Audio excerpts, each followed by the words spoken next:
सीरतुन नबी सल्लल्लाहु अलैहि वसल्लम जो उन्वान सां इन सालियाने दीनी इज्तिमा में तव्हां सां शरीक आहियूं। इन कॉन्फ्रेंस के मुंतज़मीन मौलाना रब नवाज भुट्टो साहब ऐं उनजे तमाम रफ़क़ा ऐं आरई गोठ जा तमाम दोस्त सब मुबारकबाद जा मुस्तहिक़ उलमा इकराम पंहिंजे पंहिंजे वक्त ते हुज़ूर जी मुबारक तालीमात ऐं सीरत ते गुफ्तगू कंदा पंहिंजो फ़र्ज़ निभाईंदा वञनि था ऐं बहसियत हिकिड़े तालिब इल्म जे मौजी ऐं बहसियत हिकिड़े ॿुधंदड़ जे अवां सभिनी जी ज़िम्मेदारी आहे त असां कुझु न कुझु हिन मुबारक मजलिस मां हासिल कयूं ऐं हिन मजलिस जे बर्ख़ास्त थियण खां अॻु में एतिरो ज़रूर थिए त का हिकु हुज़ूर सल्लल्लाहु अलैहि वसल्लम जी सुन्नत हुज़ूर सल्लल्लाहु अलैहि वसल्लम जे मुबारक तालीमात मां का हिकिड़ी मालूमात ऐं को इल्म ऐं ॼाण उनखे ज़रूर पंहिंजे किरदार में जगह ॾियूं ऐं उनखे अपनायूं त जीअं असांजो अचण वेहण सभु सजायो थिए। रसूलुल्लाह सल्लल्लाहु अलैहि वसल्लम जे मीलाद मुबारक जी मुनासिबत सां हिन साल ॻणियो वञे पियो त 1500 साल जो ज़मानो मुकम्मल थियो आहे।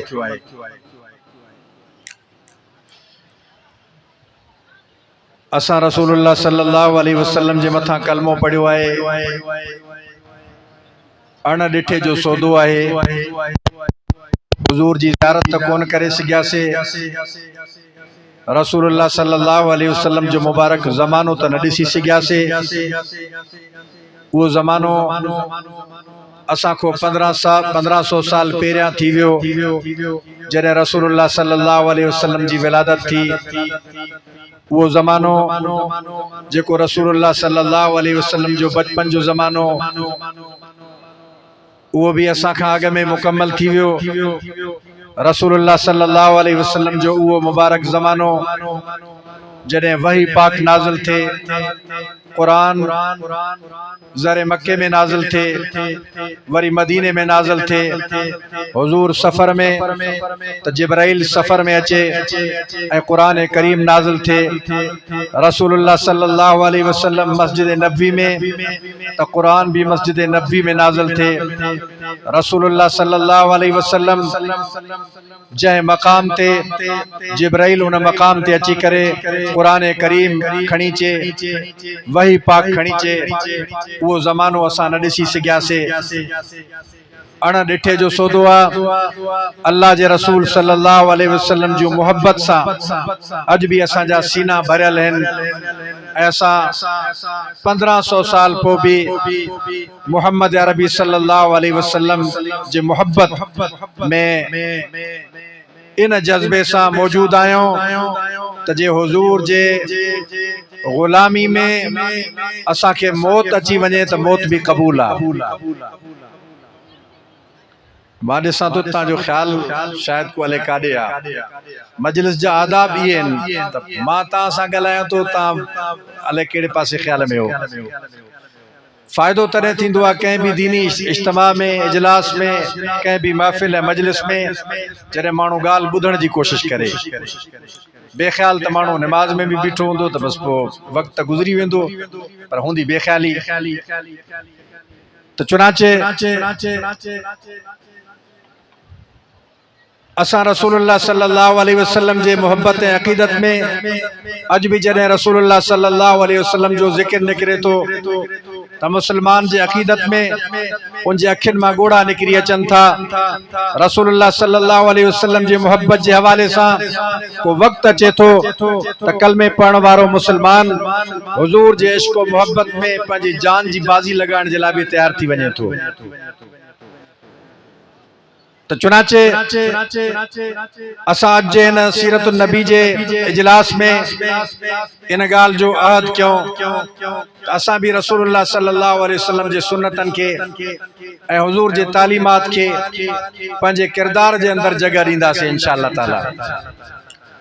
उन जी तकाज़ा इहा आहे त जिथे असां हुजूर जे मथा कलमो पढ़ियो आहे सागे मौके ते रसूलुल्लाह सल्लल्लाहु अलैहि वसल्लम नमाज के फर्ज करार ॾियण जो अल्लाह जो हुक्म कुरान करीम में ॿुधारियो। बैसित कलमो पढ़ण वारे मुसलमान जे असां हुजूर जे इश्क और मोहब्बत में इन गाल जो भी अहद कयो त असां लाज़िमन नमाज़न जो एहतमाम कंदासीं इंशाअल्लाह ताला। जेकर मुसलमान रुगी नमाजू पढ़न तो ये मस्जिदूं ये मस्जिदूं ईदगाह जैसी ठाराणियूं पवन एकड़न में मस्जिदूं ठहन तरे वनी मुसलमानन जे नमाजन के मापाए सघन। अजकल में पढ़ण वारा मुसलमान उन जो आलम यो है कलमो भी पढ़न था हुजूर जे इश्क और मोहब्बत भी यकीनी तौर ते उन जे सीनन में आ हुजूर जो इश्क उन जे सीनन में आ इन जे करे ही त कलमो पढ़न था। पर अल्लाह जो वो हुक्म नमाज मुसलमान जरे हय्या अल सलाह ए हय्या अल फलाह जो सदाऊं अचन थियूं मुसलमानन जे कनन ते जणो आवाज पहुचे ही कोन थो ए मुसलमान गफलत में वक्त गुजारे थो।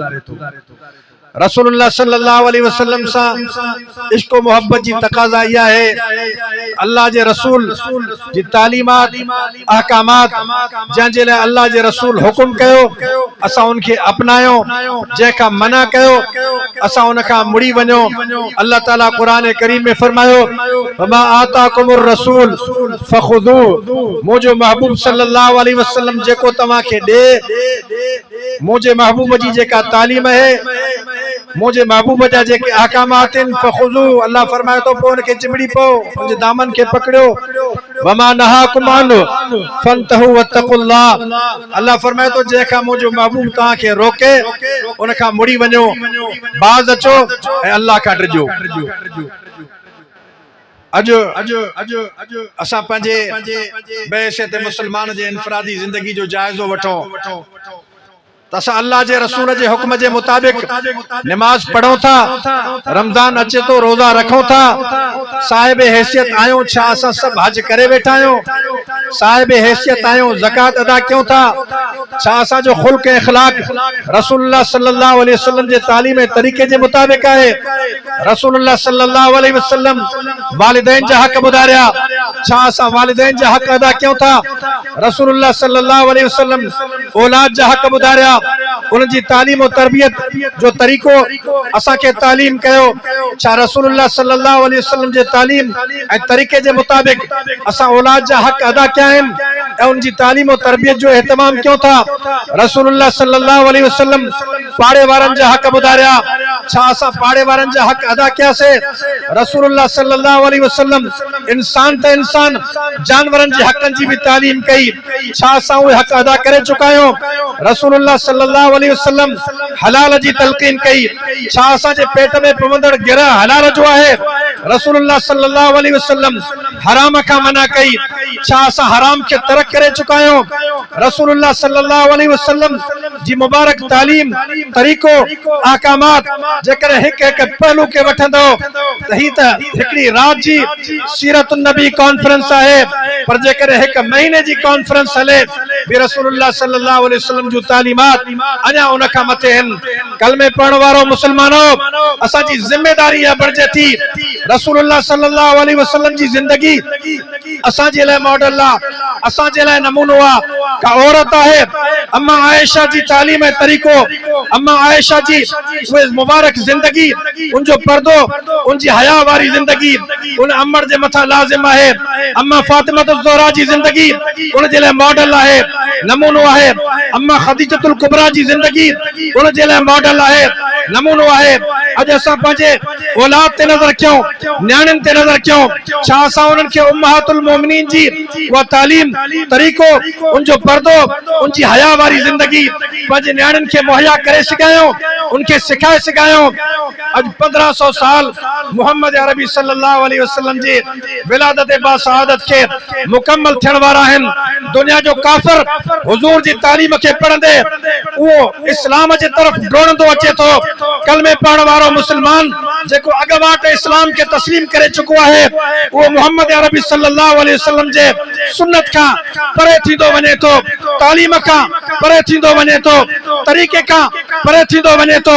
यूरोप जो औरतूं जॾहिं स्टडी करनि थियूं उहे उम्महातुल मोमिनीन के पढ़नि थियूं, उहे पर्दो करनि थियूं, शर्म हया वारी जिंदगी गुज़ारनि थियूं ऐं मुस्लिम मुआशरे में नज़र कंदो त कंधु शर्म मां झुकी थो वञे। असा आज क्यों असा रसूलुल्लाह सल्लल्लाहु अलैहि वसल्लम जे तालीम ए तरीके के अज जे इन सीरत नबी कॉन्फ्रेंस में आज क्यों था असा इंशाअल्लाह अपनाईंदासीं।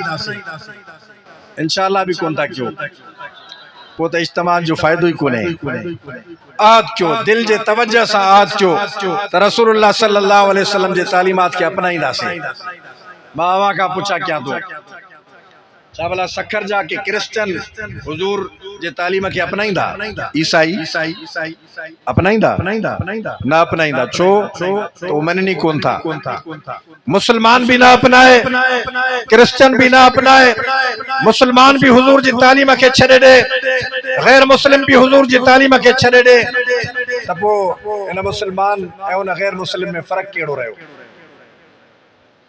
अज इन इजलास में असा यो आद क्यों एक एक सुन्नत का आसानी का शुरुआत क्यों, एक एक सुन्नत का शुरुआत क्यों, नमाज का शुरुआत क्यों, फर्ज का असा मस्जिदन के आबाद क्यों। इलेक्शन में जेकॾहिं उलमा सियासत जी गाल कंदा आहिनि त चवंदा आहिनि साईं ही त सियासी मौलवी आहिनि, सियासी मौलवी आहिनि। हाणे सियासी मौलविन खे जेकॾहिं तव्हां साइड ते कंदो तो पोइ त तव्हांखे नसलन में शर्म हया जो कानून भी कोन बचंदो। असांजे हुक्मराननि ताज़ो कानून ठाहियो त 18 सालन खां अॻु में निकाह ते पाबंदी आहे। मां अवां खां पुछा कयां थो इहो कानून सही आहे? 18 साल निकाह जो इंतजार करण इहो दुरुस्त आहे? इन जी माना इहा आहे त ज़ना खे आम कयो, इन जी माना इहा आहे त ज़ना जी का भी रस्ता रोक न हुजे। जना जो जिद निकाह है, जेकॾहिं निकाह जो माहौल हूंदो जना रुकजी वेंदी, निकाह ते पाबंदी हूंदी जना आम थी वेंदी। असांजा हुक्मरान ये कानून ठाहिनि था, उनजे साम्हूं रुकावट केर आहिनि? ये सियासी उलमा अथव। असांजा हुक्मरान जे मनहूस ज़हनन में एजेंडा है करे करे ट्रांसजेंडर बिल जे नाले सा असेंबलिन में अक्सरियत जे बुनियाद ते अगते निकरी मंजूर कराने जी कोशिश करन था त को मर्द चाहे तो औरत थी वने, औरत चाहे तो मर्द थी वने, सर्जरी ऑपरेशन के जरिए पंजी जिन्स तब्दील कराए। यो अल्लाह जी तखलीक ते एतराज आ। अल्लाह जैके मर्द पैदा किया वो भी शुक्र करे, जैके रब औरत बनाया वो भी शुक्र करे। रब जैके जेड़ी सूरत में पैदा कियो, जेड़ी जिन्स में पैदा कियो। असांजा हुक्मरान हम जिन्स परस्ती के कानून जी सूरत इख्तियार ॾियण चाहिनि था तो भले हम जिन्स परस्ती आम थे, मुकाबले में सियासी उलमा हैं। असांजा हुक्मरान एड़ा एड़ा कानून ठाहिण चाहिनि था जिन कानूनन के नाफिज थियण खां बाद मुसलमानन जे मुआशरे में शर्म हया गैरत ईमान उन जो तसव्वुर भी खत्म थी वेंदो। उन जे मुकाबिल सियासी उलमा हैं। जेकॾहिं तव्हां सियासी उलमा ते एतराज कंदो त पोइ अल्लाह माफ़ करे, अल्लाह न करे किथे उहो वक़्तु न अचे जे तुर्कन में जॾहिं इस्लाम के सियासत का परे कियो वियो, अंजाम इहो थियो त कंहिं दर्सगाह कान बची, खानकाहन के मिटायो वियो, मस्जिदन के मिटायो वियो, कुरान करीम जे नुस्खन के खत्म कियो वियो ऐं तुर्क 100 सालन ताईं कुरान करीम जे लाइ सिकंदा रहिया, तड़पंदा रहिया। जेकॾहिं कंहिंखे पंहिंजी औलाद के कुरान पढ़ाइणो हो तो ज़बानी कुरान पढ़ाए सघनि पिया, अॻिते को कुरान करीम जो नुस्खो भी न बचो। तो वो जरूरी आहे असां इन सियासी उलमा जो कदर क्यों, बल्कि जुरत करे सीने के चौड़ो करे बुधारियों त असां सियासी उलमा सां गॾु आहियूं। छो त सियासत भी मोहम्मद अरबी सल्लल्लाहु अलैहि वसल्लम का उलमा के वर्से में मिली है। कुरान भी मोहम्मद सल्लल्लाहु अलैहि वसल्लम का, हदीस भी हुजूर सल्लल्लाहु अलैहि वसल्लम का, नमाज भी हुजूर के जरिए, रोज़ो भी हुजूर के जरिए, हज भी हुजूर के जरिए पोतो, ज़कात जी तालीम भी हुजूर कई, तो वो सियासत भी रसूलुल्लाह सल्लल्लाहु अलैहि वसल्लम का वर्से में मिली है। जेका सियासत हुजूर वर्से में ॾिनी उन सियासत का मुसलमान परे थे। तो मां अमा का पुछा क्या तो यह गाल मुसलमान के जुगाया थी।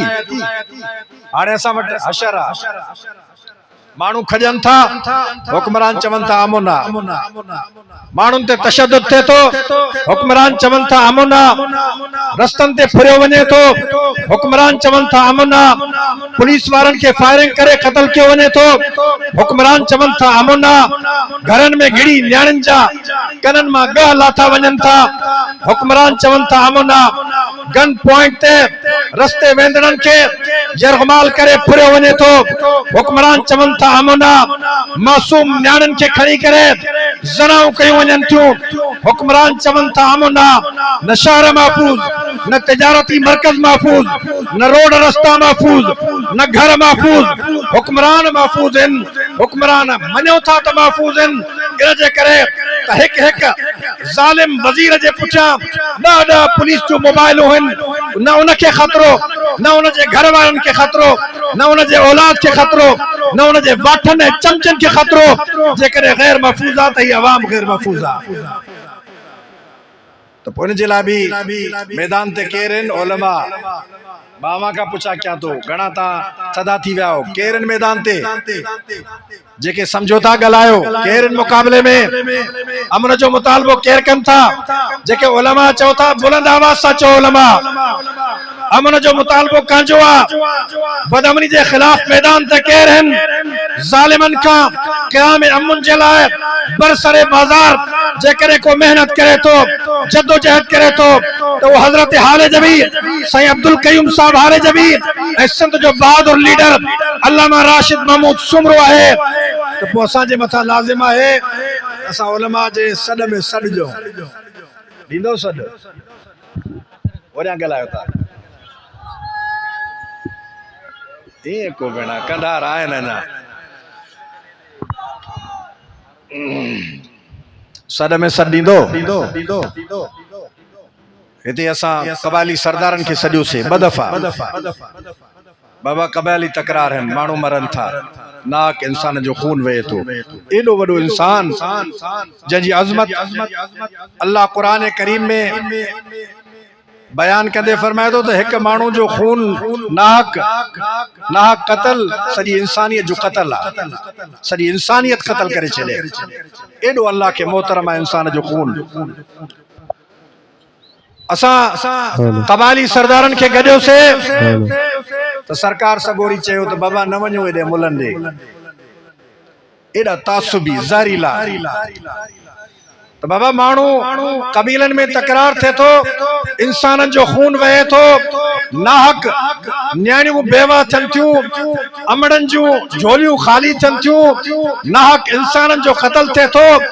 असां जेॾी महिल रिकॉर्ड चेक करायोसीं रुगी सखर ज़िले में गुज़िरियल 28 सालनि में 74 माण्हुनि खे क़बायली तकरारनि जे बुनियादनि ते क़त्ल कयो वियो आहे। ज़ालिम हुक्मरान हो जेकॾहिं 74 लाश तव्हांजे घरनि में अचनि त तव्हांखे इंसाननि जे खून जो को क़दुरु थिए, माण्हुनि जे इन तकलीफ़ जो को एहसास थिए। छो त साईं मौलवियुनि सॼो आहे सरदारनि खे मना करे छॾियो त हेॾे न वञो। बाबा मौलवी तो माण्हुनि जे लाइ सॾनि था, अमन जे लाइ सॾनि था, इंसानियत जे लाइ सॾनि था। असां चयोसीं भला ठहियो तव्हां सरदारनि खे न सॾियो, हाणे असां आवाम वठी करे मैदान ते अचूं था। तो पोइ तव्हां बि आवाम जी इन हक़नि जे लाइ शुरू कयल अमन अमान जे लाइ जदोजहद में बीहंदो, असां सां उलमा सां बीहंदो। जेके बीहनि उहे जुरत सां ॿई हथ खणी करे चवनि इंशाअल्लाह नारे तकबीर, जमीयत उलमा इस्लाम, कायदीन कदम बढ़ो, कायदीन कदम बढ़ो। 14 सितंबर सुबह जो कश्मीर जैके जण के बदमनी जो मरकज बनायो हुयो आहे उन कश्मीर का अमुन जो काफिलो शुरू थींदो। उलमा लखे आलिम अमुन जी दावत खणी करे कश्मीर खां निकरंदा, इंशाअल्लाह शाम जो सखर पहुंचंदा। तो तव्हां अमुन जे काफिले जो इस्तकबाल कंदो इंशाअल्लाह ताला। लब्बैक लब्बैक लब्बैक लब्बैक। 14 सितंबर आचर जे ॾियारे सभिनी खे 5 वगे शाम जो घंटाघर ते अचणो आहे। घंटाघर ते इंशाअल्लाह अमुन कॉन्फ्रेंस थींदी। जन मार्केटन के उजाड़ियो वञे थो, जन शहरन के उजाड़ियो वञे थो, जन इलाइकन में माण्हुन खे खयो वञे थो, जिते माण्हुन जी जान माल इज्जत आबरू के गैर महफूज कयो वियो आहे। असां इन जे लाइ हज़ारे लखे आलिम 14 सितंबर खां शुरू थींदा ऐं 18 सितंबर ते कराची में जमा थींदा। 18 सितंबर ते वजीर आला सिंध जे हाउस जाडो इंशाअल्लाह सिंध जा लखे अमुन पसंद माण्हू जमा थींदा। अमुन जा झंडा खणदा, परचम नबी खणी करे अमीर सिंध हजरत हारे जबीब ऐं कायद सिंध अल्लामा राशिद महमूद सुमरो जी बलबला अंगेज क़यादत में वजीर आला हाउस जाडो धरणो ॾेई करे असां आवाम जे जान माल इज्जत आबरू जे तहफ़्फ़ुज़ जो मुतालबो कंदासीं। ऐं सिंध जा हुक्मरानो ॿुधी छॾो, तव्हांखे अमुन ॾियणो पवंदो, तव्हांखे माण्हुनि जी जान माल इज्जत आबरू जे तहफ़्फ़ुज़ जी ज़िम्मेदारी निभाइणी पवंदी। नारा तकबीर। जमीयत उलमा इस्लाम कायद सिंध अल्लामा राशिद खालिद महमूद सुमरो, कायद सरकार वकील जमीयत हजरत मौलाना मोहम्मद सालिह साहब। तो पोइ तव्हां तयार आहियो? 14 सितंबर ते किथे अचणो आहे? घंटाघर। 14 सितंबर घंटाघर। सभई चो 14 सितंबर घंटाघर ऐं 18 सितंबर वजीर आला हाउस कराची अचणो आहे। तो पोइ तयार थियो इंशाअल्लाह। इन्हनि खे अमुन ॾियणो पवंदो। अमुन असां ख़ैरात में कोन था वठूं। तव्हां अमुन जे नाले ते खरबे रुपया बजट उॾारियो था। तव्हां महफ़ूज़ आहियो, माण्हू गैर महफ़ूज़ आहिनि, वज़ीर महफ़ूज़, उन्हनि जा वाठा महफ़ूज़, चमचा महफूज, एमएनए महफूज, उन्हनि जा हाउस महफूज। ये खल्के खुदा जेका तव्हां के टैक्स दे वो गैर महफूज ऐं तव्हां समझो था तो तव्हां इन हालत में आवाम के रखंदो तो पोइ ये वक्त गुज़री वियो। हाणे अमुन असांजो बुनियादी हक़ आहे जेको तव्हां खे बि ॾियणो पवंदो, तव्हांजे पीउ ॾाॾनि खे बि ॾियणो पवंदो इंशाअल्लाह ताला। तो पोइ सची ॿुधायो, मैदान ते ईंदो? जेके चओ इंशाअल्लाह उहे हथ मथे खणी करे चओ इंशाअल्लाह। बुलंद आवाज सां चओ इंशाअल्लाह। अल्लाह मुंहिंजे इन जज़्बे खे पंहिंजी बारगाह में क़बूल फरमाए। आमीन। वमा अलैना इल्लल बलाग।